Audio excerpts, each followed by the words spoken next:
কথায় আছে জোর যার মুল্লুক তার। সেটাই যেন আরো একবার প্রমাণ হলো বাংলাদেশের ভারতে বিশ্বকাপ যাওয়ার ইস্যুতে। অর্থাৎ আইসিসি থেকে বাংলাদেশকে জানানো হয়েছে যে যদি বিশ্বকাপ খেলতে হয় সেক্ষেত্রে ভারতেই খেলতে হবে। বিভিন্ন সূত্র মতে জানা গেছে যে বাংলাদেশকে তারা একটা সময় নির্ধারণ করে দিয়েছে, অর্থাৎ ২১ তারিখের মধ্যে বাংলাদেশকে জানাতে হবে যে বাংলাদেশ ভারতে যাবে কিনা, কারণ তারা ভেন্যু পরিবর্তন করতে পারবে না, সময় খুব স্বল্প, এই অজুহাতটা বাংলাদেশকে দেখিয়েছে। এখন আসেন, এটা কিন্তু আগে থেকেই ধারণা করা যাচ্ছিল যে বাংলাদেশকে তারা ওইভাবে প্রায়োরিটি দিবে না যতটা ভারতকে দিবে। আইসিসিকে বলা হয় ইন্টারন্যাশনাল ক্রিকেট কাউন্সিল, কিন্তু যদি আমরা বলি আইসিসি মানে ইন্ডিয়ান ক্রিকেট কাউন্সিল, সেটা কি ভুল হবে? কারণ এই আইসিসি কাদের নিয়ন্ত্রণে চলে সেটা কারো অজানা নয়। সেটাই যেন আরো একবার প্রমাণ হলো। এই যে দেখেন, বাংলাদেশ আইসিসির কাছে একটা লিগ্যাল ইস্যু জানিয়েছিল যে হ্যাঁ, আমরা যদি ভারতে যাই আমরা নিরাপত্তার শঙ্কা নিয়ে ভুগছি। কারণ এই শুরুটা তো তারাই করেছিল, তারা এক মোস্তাফিজকে নিরাপত্তা দিতে পারবে না বলে বাদ দিয়ে দিল। তাহলে সেখানে কেন আমরা এই এতগুলো প্লেয়ার যাবে, ম্যানেজমেন্ট যাবে, দর্শকরা যাবে, তাদের নিরাপত্তা ইস্যু নিয়ে আমরা কেন সেখানে যাব? এখন আইসিসির কাছে বাংলাদেশ জানিয়েছিল যে আমাদের ভেন্যু পরিবর্তন করে দাও, ভেন্যু যদি শ্রীলঙ্কায় হয় সেক্ষেত্রে আমাদের খেলতে কোনো আপত্তি নাই। কিন্তু ওই যে বাংলাদেশ যদি ভারতে না যায়, ভেন্যু পরিবর্তন করে শ্রীলঙ্কাতে যায়, সেক্ষেত্রে দেখা যাবে ভারতের একটা বিশাল অর্থের লোকসান। তো ভারত তো চাইবে না এই বিশাল অর্থের লোকসান করতে।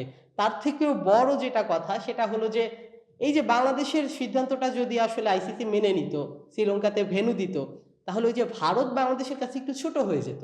ভারতের এই যে ইগো, এই যে ইগো, এটা নতুন না। ভারত সবসময় চাইবে যে দাদাগিরি দেখাতে, বাংলাদেশকে চেপে ধরতে।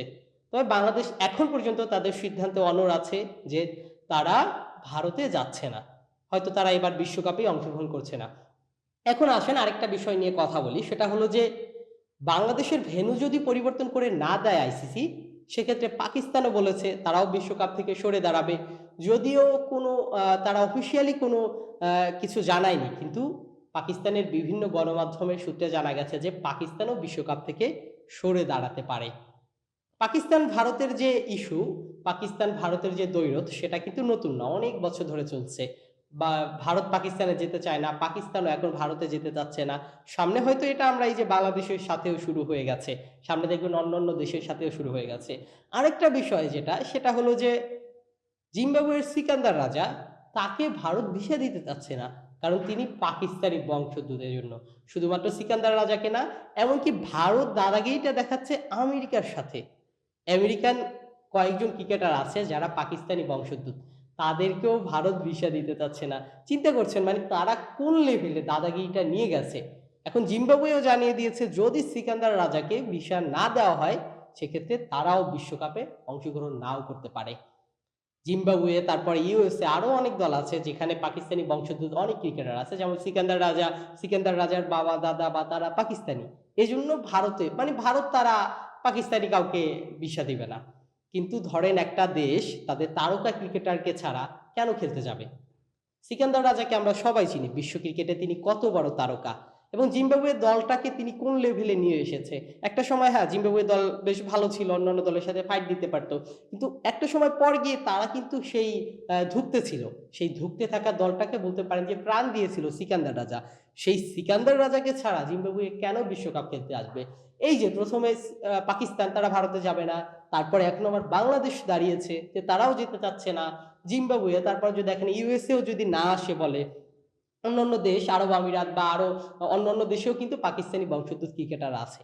তাহলে একটা সময় ওই যে আমরা বলি যে ভারত বনাম ইন্ডিয়া খেলা হবে, মানে তারাই খেলবে, অন্য দল আর সেই দেশে যাবে না। কেন যাবে? তারা যদি এমন করে, আসলে খেলার মধ্যে রাজনীতির ব্যাপারটাকে এত দূরে নিয়ে আসে যে একটা দেশে একটা ক্রিকেটার অন্য দেশের বংশোদ্ভূত বলে তাকে তারা ভিসা দিতে চাচ্ছে না, চিন্তা করছেন মানে দাদাগিরির লেভেলটা কোন লেভেলে নিয়ে গেছে এই ভারত। এবং ভারতের সাথে যোগ দিয়েছে আইসিসি।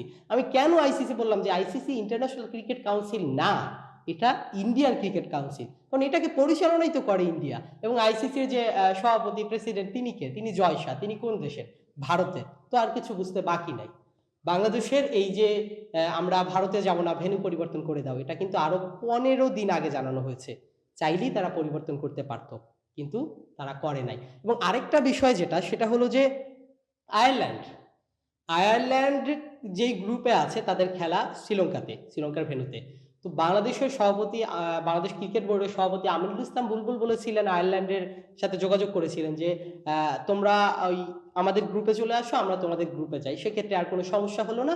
আয়ারল্যান্ড ইন্ডিয়াতে গিয়ে খেললো, কারণ আয়ারল্যান্ডের সাথে তো আসলে তাদের কোনো সমস্যা নাই। আর বাংলাদেশ শ্রীলঙ্কাতে গিয়ে খেললো। আয়ারল্যান্ড, বিভিন্ন সূত্র মতে জানা গেছে যে আয়ারল্যান্ড নাকি এই আমিনুল ইসলাম বুলবুলের কথায় রাজিও হয়েছিল, কিন্তু ওই যে ভারত থেকে নাকি তাদেরকে আবার লোভনীয় অফার দিয়েছে। মানে চিন্তা করছেন কোন লেভেলের ছোট লোকই, কোন লেভেলের ছেঁচড়ামি বলবো আমি এটাকে। মানে আয়ারল্যান্ডকে বাংলাদেশ মানিয়ে নিচ্ছিল, আইসিসিও তো বলেছে যদি মানিয়ে নিয়ে গ্রুপ পরিবর্তন করা যায় সেক্ষেত্রে তো কোনো সমস্যা নাই, কিন্তু সেখানেও ভারত দাদাগিরিটা দেখালো। কিভাবে দেখালো? তারা নাকি আয়ারল্যান্ডকে বিভিন্ন লোভনীয় অফার দিয়েছে, পরবর্তীতে তাদের সাথে ম্যাচ খেলবে, বিভিন্ন কিছু দিবে। কিন্তু আয়ারল্যান্ডের মতো ক্রিকেটের ছোট দেশ, তারা তো অবশ্যই চাইবে না যে ভারতের সাথে লাগতে, কারণ ভারত ওই চাপটা দিয়েছে। এই যে ভারতের দাদাগিরি, এই দাদাগিরি আসলে শেষটা কোথায়? এর শেষ সেদিনই হবে যেদিন এই যে অস্ট্রেলিয়া, ইংল্যান্ড, নিউজিল্যান্ডের মতো ক্রিকেটে বড় বড় দেশগুলোর প্লেয়াররা যখন তাদেরকে বয়কট করবে। খুব শীঘ্রই এটা দেখবেন, আমি প্রেডিকশন করে দিচ্ছি যে এটা খুব শীঘ্রই দেখবেন যে এখন বাংলাদেশ, পাকিস্তান, জিম্বাবুয়ে এইসব ক্রিকেটাররা যে ভারত বিদ্বেষী হয়ে গেছে, বা ভারত বিদ্বেষী বলবো না আমি এটা, মানে ভারতের সাথে যে তাদের এই যে একটা সম্পর্কে টানাপোড়েন, এটা একসময় গিয়ে ইংল্যান্ড, অস্ট্রেলিয়া, নিউজিল্যান্ডের ক্রিকেটারদের সাথেও হবে। অলরেডি আপনারা জেনেছেন যে আইপিএল থেকে অনেক বড় বড় তারকারা কিন্তু নিজেদের নাম সরিয়ে নেয়, আমরা এর আগেও দেখেছি। কেন নেয়? কারণ ভারত তাদের যেই ক্রিকেটের শৃঙ্খলাটা সেটা তারা ধরে রাখতে পারেনি। ক্রিকেট ক্রিকেট ভদ্রলোকের খেলা বলা হয়, কিন্তু ক্রিকেটের মধ্যে রাজনীতিটাকে এত বড় পর্যায়ে নিয়ে গেছে ভারত, আপনি চিন্তা করতে পারবেন মানে কোন লেভেলে নিয়ে গেছে। এই নিয়ে যাওয়ার সাহসটা তারা পেয়েছে এজন্যই, কারণ ওই যে ইন্টারন্যাশনাল ক্রিকেট কাউন্সিল পরিবর্তন হয়ে ইন্ডিয়ান ক্রিকেট কাউন্সিল হয়ে গেছে, এবং সেটাই তো আমরা দেখতে পাচ্ছি। এখন যেটা প্রশ্ন সেটা হলো যে বাংলাদেশ কি করবে? বাংলাদেশ বোর্ড কি তাদের এই যে আইসিসিকে জানাবে যে হ্যাঁ আমরা ভারতেই খেলতে রাজি? আমার মনে হয় না কোনোভাবেই বাংলাদেশ মাথা নত করবে। যদি করারই হতো এতদিনে করে ফেলতো। হ্যাঁ, বিশ্বকাপ খেলা সব দলের স্বপ্ন, বিশ্বকাপে সুযোগ পাওয়াটাই তো একটা বড় ব্যাপার। সেখানে সুযোগ পেয়ে কে যেতে চায় না? বাংলাদেশও কিন্তু বিশ্বকাপ জিততে চায়, কিন্তু এই যে নিজেদের নিরাপত্তা সংখ্যা নিয়ে, নিজেদের মান সম্মান ডুবিয়ে, আত্মসম্মানকে ছোট করে বাংলাদেশ কখনোই চাইবে না ভারতে যাইতে। এখন অপেক্ষা যে বাংলাদেশ থেকে আসলে কি সিদ্ধান্তটা জানানো হয়, ক্রিকেট বোর্ডের পরিচালক আমিনুল ইসলাম বুলবুল কি জানায়। তার থেকে বড় কথা, এই জায়গায় বাংলাদেশের ক্রীড়া উপদেষ্টা অর্থাৎ ক্রীড়া মন্ত্রণালয় কিন্তু ভারতে যেতে কোনোভাবে রাজি না। বাংলাদেশ ক্রিকেট বোর্ডও যদি চায়ও যে আমরা ভারতে যাব, সেক্ষেত্রে ক্রীড়া মন্ত্রণালয়ের কিন্তু অনুমতি লাগবে, কিন্তু ক্রীড়া মন্ত্রণালয় কোনোভাবেই বোধহয় এই অনুমতি দিবে না। কারণ আমরা ওই একটা বিশ্বকাপ খেললাম না, একটা বিশ্বকাপ না খেললে হয়তো আমাদের কি হবে, আইসিসির কাছে আমরা ছোট হয়ে যাব। আইসিসি আমাদের পরবর্তীতে ছোট চোখে দেখবে, দেখুক আমাদের হয়তো আর্থিকভাবে কিছু লোকসান হবে, কিন্তু এতগুলো প্লেয়ার নিয়ে আমরা কেন সেই দেশে যাবে? প্রতিটা প্লেয়ারের মনে ভয় ভয় থাকবে। হ্যাঁ, বুঝলাম যে তারা হোটেল থেকে বের হবে না, হোটেল টু গ্যালারি, কিন্তু তারা তারপরেও তো যখন বাসে হোটেল থেকে গ্যালারিতে যাওয়া আসা করবে, তখন তাদের মনের অবস্থাটা কি থাকবে, যে কোথা থেকে অ্যাটাক আসে, কোথা থেকে কি হয়, এরকম একটা শঙ্কা নিয়ে আমাদের দেশের ক্রিকেটাররা সেখানে গিয়েও তো ভালো করতে পারবে না, কারণ তাদের মনে ভয় থাকবে। ক্রিকেটারদের কথা বাদ দিলাম, দর্শকদের তো এরকম ভাবে এই বাসে করে নিয়ে আসবেন, নিয়ে যাবেন, এই নিরাপত্তা দিতে পারবেন না। আর তার থেকেও বড় কথা হলো হোটেল মালিকটা বলছে হোটেল ভাড়াই নাকি দিবে না। মানে চিন্তা করছেন উগ্রতার লেভেলটাকে কোন পর্যায়ে নিয়ে গেছে। তো তাহলে আমাদের দেশের দর্শকরা না গেলে আমাদের ক্রিকেটাররা কাদের জন্য খেলবে?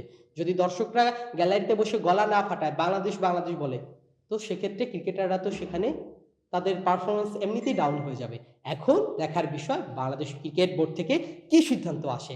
আশা করি পজিটিভ কিছুই আসবে। পজিটিভ বলতে বাংলাদেশ ভারতে না যাওয়ার সিদ্ধান্তই অনড় থাকবে। তবে এখনো সময় বাকি আছে, দেখা যাক আইসিসি, বাংলাদেশ, ভারত এই তিনটা জায়গার দৈরথটা কোথায় গিয়ে থামে, জল কোথায় গিয়ে গড়ায়।